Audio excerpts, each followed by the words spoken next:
if you get distracted easily, it actually might not be entirely your fault, which is good news for some of us. I'd like to have somebody else to blame. Right? Our brains are actually wired to have a little bit of a distraction window built in. A new brain study suggests that your attention isn't steady. It actually flickers in and out of focus for about 7 to 10 times per second. Scientists say that the brain naturally shifts between moments of strong focus and moments when it's more open to distractions. Researchers tracked people's brain activity and found that these rapid distraction windows happen even when your eyes stay still. So like you're thinking you're focused, but maybe you're also thinking of something else. They say that the meaning that this shift starts in the brain, not because you're physically looking away. So it's less to do with like our eyes and what we're looking at and more just what's actually happening in our brain.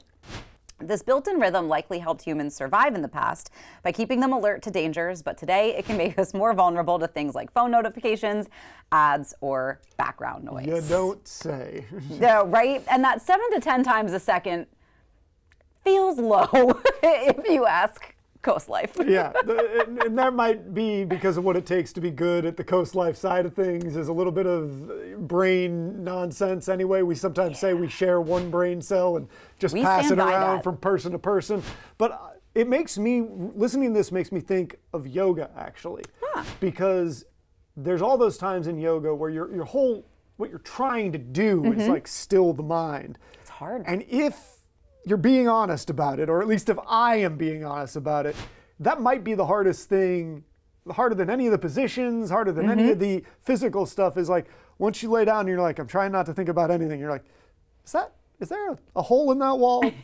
What's going on over there? Is that person's hair out of place? Like, you know, like your brain just starts, and you're trying to calm that down a little bit. Yeah, it actually is. I think that and sort of the cycle of breath and trying to focus on that for me is also really difficult when it comes to trying to sit still in that yoga environment. But it is effective. It's what makes it a worthy endeavor. But you know, it does take almost having somebody, you know, in your yoga class, somebody that's shepherding you through to go like, hey, remember, stop thinking, kind of like, you know, like don't, you know, take a moment, be still, and that's a real value, because I think that especially in the phone age, we are getting, you know, our worst impulses pulled in every direction at all times. And you know, you hear a little beep, you check your phone. You get bored for a half a second, you check your phone. You're on your phone, you check a different app on your phone. Exactly. Like your brain being that flickering all over the place thing.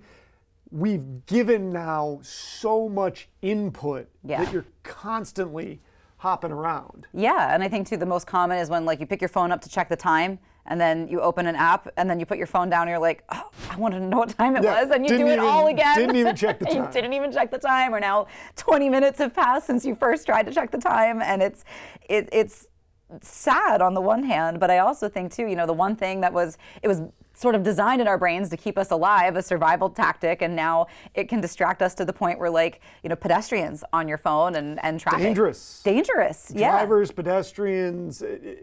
Sometimes you'll see a guy on his like bicycle like doing this, and I'm like, what are you doing? Stresses me out. Watching people not pay attention stresses me out. But I thought it was an interesting conversation to have. Do you think that 7 to 10 times per second, is that a low number? Does it sound right on target for you?